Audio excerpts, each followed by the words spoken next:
L'une des attractions les plus emblématiques de Saint-Pétersbourg, le musée de l'Ermitage, offre aux visiteurs une occasion d'en apprendre davantage sur l'histoire, l'art et la culture. Avant la pandémie de Covid-19 et les récentes sanctions, c'était le deuxième musée le plus visité au monde après le Louvre en France. Plus de 4 millions de personnes visitaient le musée de l'Ermitage chaque année avant la pandémie de Covid, la plupart venant de l'étranger, mais les choses semblent un peu différentes maintenant. Le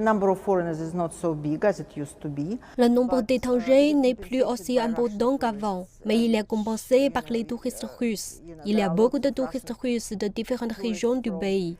Comme il est maintenant beaucoup plus difficile d'aller à l'étranger, tous les touristes russes affluent à Saint-Pétersbourg.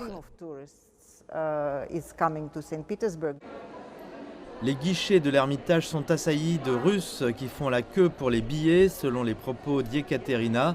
Et c'est presque pareil pour les rues de Saint-Pétersbourg. Les touristes sont là, mais la plupart sont des nationaux.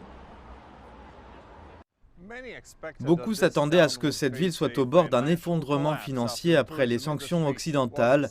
Certes, il n'y a presque plus d'étrangers ici et l'industrie du tourisme en a pris un coup, mais cela n'a pas été aussi grave que certains ne l'avaient prédit. Des voyages organisés arrivent ici de toute la Russie. Comme celui-ci, un car presque bondé de personnel médical pour une visite de la célèbre forteresse de Kronstadt. Si les tours opérateurs accueillent les touristes nationaux, ils espèrent toujours le retour des visiteurs étrangers. En ce moment, de nombreux touristes arrivent d'Inde et les demandes de visite des touristes chinois augmentent également.